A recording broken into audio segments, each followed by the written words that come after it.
ಯೇಸು ಕ್ರಿಸ್ತನ ಮಹಾಪರಿಶುದ್ಧ ನಾಮದಲ್ಲಿ ನಿಮ್ಮೆಲ್ಲರನ್ನು ವಂದಿಸುವಂತವನಾಗಿದ್ದೇನೆ. Praise the Lord. ಶಾಲು. ಈ ಬೆಳಗಿನ ಜಾವದಲ್ಲಿ ವಾಕ್ಯ ಓದಿಕೊಳ್ಳೋಣ.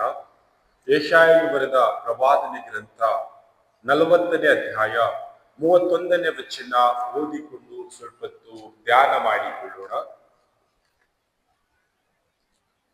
ಯೆಹೋವನನ್ನು ನಿರೀಕ್ಷಿಸುವವರು ಹೊಸ ಬಲವನ್ನು ಹೊಂದುವರು, ಹದ್ದುಗಳಂತೆ ರೆಕ್ಕೆಗಳನ್ನು ಚಾಚಿಕೊಂಡು ಏರುವರು, ಓಡಿ ದಣಿಯರು, ನಡೆದು ಬಳಲರು. ಸಂದೇಶದ ಶಿರುನಾಮೆ ಯೆಹೋವನನ್ನು ನಿರೀಕ್ಷಿಸುವರು ಎಂಬುದಾಗಿ. ಈ ವಾಕ್ಯದಲ್ಲಿ ನೋಡುವಾಗ ಯೆಹೋವನನ್ನು ಯಾರು ನಿರೀಕ್ಷಿಸುತ್ತಾರೆ ಅವರ ಜೀವಿತ ಹೇಗೆ ಇರುತ್ತದೆ ಎಂಬುದಾಗಿ ಈ ವಾಕ್ಯದ ಮೂಲಕ ನಾವು ತಿಳಿದುಕೊಳ್ಳುವಂತವರಾಗ. ಯೆಹೋವನನ್ನು ನಿರೀಕ್ಷಿಸುವವರು ಹದ್ದುಗಳ ಹಾಗೆ ರೆಕ್ಕೆಗಳನ್ನು ಚಾಚಿಕೊಂಡು ಹಾರುತ್ತಾರೆ. ಓಡಿದರೂ ಅವರು ದಣಿಯುವುದಿಲ್ಲ, ನಡೆದರೂ ಅವರು ಬಳಲುವುದಿಲ್ಲ ಎಂಬುದಾಗಿ ವಾಕ್ಯದಲ್ಲಿ ನೋಡುತ್ತಾ ಇದ್ದೇವೆ. ಪ್ರೀತಿಯ ಸಹೋದರ ಸಹೋದರಿಯರೇ, ನಾವು ಈ ಒಂದು ದಿನದಲ್ಲಿ ಲೋಕದಲ್ಲಿ ಜೀವಿಸುವಾಗ ಯಾವ ರೀತಿಯಾಗಿ ಜೀವಿಸುತ್ತಾ ಇದ್ದೇವೆ?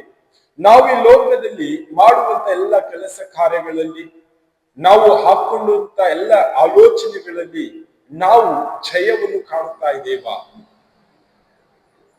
ನಮ್ಮನ್ನೇ ನಾವು ಪರೀಕ್ಷೆ ಮಾಡಿಕೊಳ್ಳೋಣ. ನಾವು ಈ ಲೋಕದ ಜನರ ಮೇಲೆ ನಂಬಿಕೆ ಇಟ್ಟು, ಈ ಲೋಕದ ಜನರ ಮೇಲೆ ನಿರೀಕ್ಷೆ ಇಟ್ಟು ನಾವು ಕೆಲಸ ಕಾರ್ಯಗಳನ್ನು ಮಾಡುತ್ತಾ ಇದ್ದೇವೆ.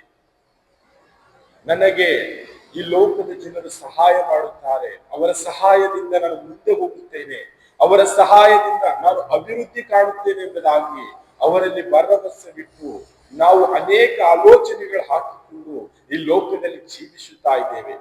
ಈ ರೀತಿಯಾಗಿ ನಾವು ಜೀವಿಸುವಾಗ ನಾವು ಸೋಲನ್ನು ಕಾಣುತ್ತೇವೆ, ಅವಮಾನಕ್ಕೆ ಒಳಗಾಗುತ್ತೇವೆ.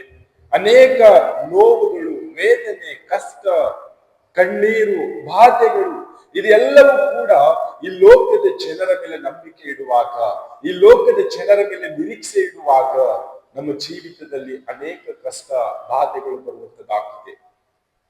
ನಾವು ಯಾವಾಗ ನಮ್ಮ ತಂದೆಯಾದ ದೇವರು, ಸರ್ವಲೋಕದ ಸೃಷ್ಟಿಕರ್ತನು, ನನ್ನ ನಿರ್ಮಾಣಿಕನು, ನನ್ನ ವಿಮೋಚಕನು, ನನ್ನ ರಕ್ಷಕನು, ಆತನಲ್ಲಿ ನಾನು ನಂಬಿಕೆ ಇಡುವಾಗ, ಆತನನ್ನು ನಾನು ನಿರೀಕ್ಷೆಯಿಂದ ನೋಡುವಾಗ ನನ್ನ ಜೀವಿತ ಹೇಗೆ ಇರುತ್ತದೆ ಎಂಬುದಾಗಿ ನೋಡುವಾಗ ಹದ್ದುಗಳ ಹಾಗೆ ರೆಕ್ಕೆಯನ್ನು ಚಾಚಿಕೊಂಡು ಹಾರುತ್ತಾ ಹಾರುತ್ತಾ ನಾನು ಅಭಿವೃದ್ಧಿ ಆಗುತ್ತಾ ಜಯದ ಜೀವಿತವನ್ನು ಜೀವಿಸುತ್ತಾ, ಎಷ್ಟೇ ಓಡಿದರೂ ಕೂಡ ದಣಿಯದ ಹಾಗೆ, ನಡೆದರೂ ಕೂಡ ಬಳಲದ ಹಾಗೆ ತಂದೆಯಾದ ದೇವರಲ್ಲಿ ನಂಬಿಕೆ ನಿರೀಕ್ಷೆ ಜೀವಿಸುವಾಗ ನಮ್ಮ ಜೀವಿತ ಅದು ಜಯದ ಜೀವಿತವಾಗುತ್ತದೆ.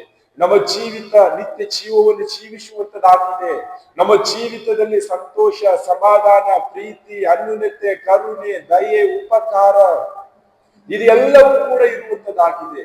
ಇದು ಯಾವುದರ ಮೂಲಕ ಆಗುತ್ತದೆ ಎಂಬುದಾಗಿ ನೋಡುವಾಗ ತಂದೆಯಾದ ದೇವರ ಮೇಲೆ ನಾವು ನಿರೀಕ್ಷೆ ಇಡುವಾಗ, ನಂಬಿಕೆ ಇಡುವಾಗ ನನ್ನ ಜೀವಿತದಲ್ಲಿ ಸಮಾಧಾನವಿರುತ್ತದೆ.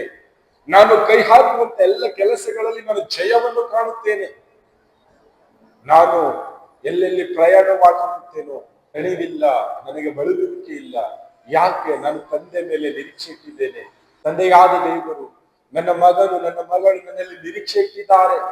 ಇವರು ಈ ಕೆಲಸದಲ್ಲಿ ಕೈ ಹಾಕ್ತಾ ಇದ್ದಾರೆ, ಇವರು ಇಲ್ಲಿ ಪ್ರಯಾಣವಾಗಿ ಹೋಗ್ತಾ ಇದ್ದಾರೆ, ಇವರನ್ನು ನಾನು ಸುರಕ್ಷಿತವಾಗಿ ಮುಟ್ಟುವ ಸ್ಥಳಕ್ಕೆ ಮುಟ್ಟಿಸಬೇಕು, ಇವರು ಕೈ ಹಾಕುವಂತ ಕೆಲಸದಲ್ಲಿ ನಾನು ಜಯವನ್ನು ಕೊಡಬೇಕು ಎಂಬುದಾಗಿ ತಂದೆಯಾದ ದೇವರು ನನ್ನ ವಿಷಯವಾಗಿ, ನಿಮ್ಮ ವಿಷಯವಾಗಿ ಆಲೋಚನೆ ಮಾಡುತ್ತಾನೆ.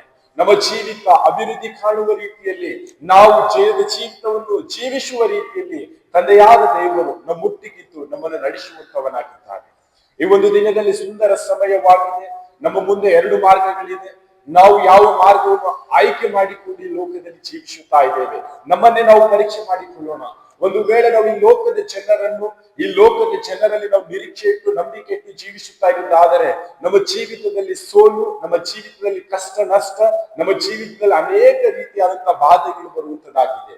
ಅದೇ ನಾವು ತಂದೆಯಾದ ದೇವರಲ್ಲಿ ನಂಬಿಕೆ ಇಟ್ಟು ನಿರೀಕ್ಷೆ ಇಟ್ಟು ನಾವು ಜೀವಿಸುವಾಗ ನಾವು ಹದ್ದುಗಳ ಹಾಗೆ ರೆಕ್ಕೆಗಳನ್ನು ಚಾಚಿಕೊಂಡು ಹಾರುತ್ತೇವೆ.